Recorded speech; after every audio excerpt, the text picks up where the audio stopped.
आपका फिर से स्वागत है मेरे चैनल पर। आज मैं हाजिर हूँ एक नई कहानी के साथ जो कि है एक आदमी गरीब से अमीर कैसे बना। बिना किसी देरी के चलिए शुरू करते हैं। पहाड़ियों के बीच बसे एक छोटे से गांव में सैमुअल नाम का एक आदमी रहता था। वह एक विनम्र आत्मा थे, उनके फटे हुए कपड़े थे और उनका दिल सपनों से भरा हुआ था। सैमुअल ने एक खेतिहर मजदूर के रूप में अथक परिश्रम किया और बमुश्किल अपने परिवार का भरण पोषण करने लायक ही कमा पाया। अपनी गरीबी के बावजूद उनकी आंखों में हमेशा आशा की किरण रहती थी। एक दुर्भाग्यपूर्ण दिन जब सैमुअल चिलचिलाती धूप में मिट्टी जोत रहा था, उसे जमीन में दबी हुई एक फटी और धूल भरी पुरानी किताब मिली। किताब एक डायरी थी जो रोमांच, खजाने की खोज और अकल्पनीय धन की कहानियों से भरी हुई थी। सैमुअल कहानियों से मंत्रमुग्ध था और उसने मोमबत्ती की मंद रोशनी में डायरी पढ़ते हुए अनगिनत रातें बिताईं। जैसे जैसे दिन हफ्तों में बदलते गए, सैमुअल डायरी की पुकार को नजरअंदाज नहीं कर सका। उन्होंने इसके पन्नों में उल्लिखित खजानों की तलाश के लिए यात्रा शुरू करने का फैसला किया। एकमात्र समस्या यह थी कि उनके पास न पैसा था, न संसाधन और न ही यह पता था कि कहां से शुरुआत करें। सैमुअल को एक कठिन विकल्प का सामना करना पड़ा, गरीबी के अपने जीवन में रहना या अज्ञात में विश्वास की छलांग लगाना।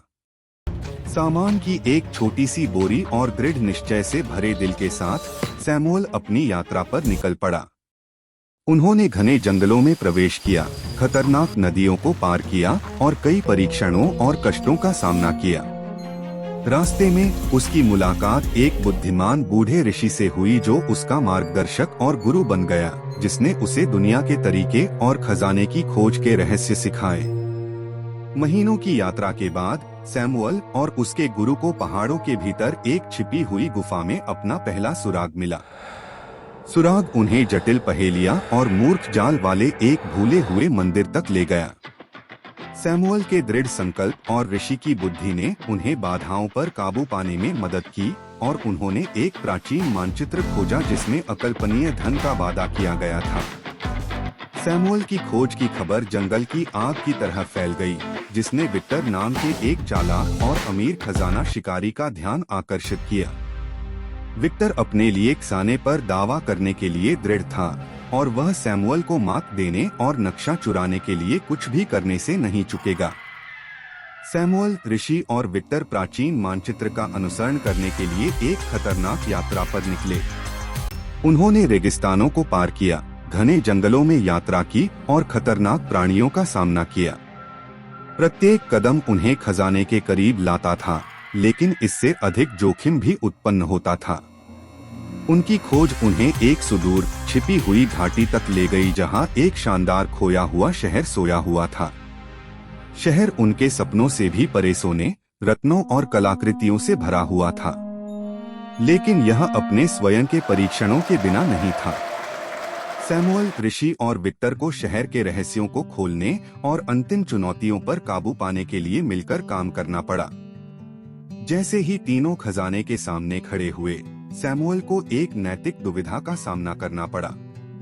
वह एक लंबा सफर तय कर चुका था और धन उसके और उसके परिवार के जीवन को बदल सकता था। हालांकि वह विनम्रता के महत्व और लालच के खतरों के बारे में ऋषि की शिक्षाओं को नजरअंदाज नहीं कर सका। उसे एक ऐसा विकल्प चुनना था जो यह परिभाषित कर सके कि वह किस तरह का आदमी बनना चाहता है। अंत में सैमुअल ने गांव के लोगों के साथ खजाना साझा करने का फैसला किया, जिससे उनके समुदाय में समृद्धि आई। उन्होंने अपनी नई मिली संपत्ति का उपयोग उनके जीवन को बेहतर बनाने, स्कूल बनाने और जरूरतमंद लोगों को सहायता प्रदान करने के लिए किया। सैमुअल न केवल धन में बल्कि आत्मा में भी एक अमीर आदमी बन गया और दयालुता और उदारता की विरासत छोड़ गया जिसे पीढ़ियों तक याद रखा जाएगा। कहानी का उपसंहार सैमुअल की पसंद के प्रभाव को दर्शाता है और कैसे उनकी विरासत जीवित रही, दूसरों को उदार, दयालु और दयालु होने के लिए प्रेरित करती रही। यह खजाने की खोज से सीखे गए सबक और किसी के सपनों को पूरा करने के स्थायी महत्व का भी संकेत देता है, चाहे शुरुआती परिस्थितियां कुछ भी हों। वीडियो देखने के लिए आपका बहुत बहुत धन्यवाद।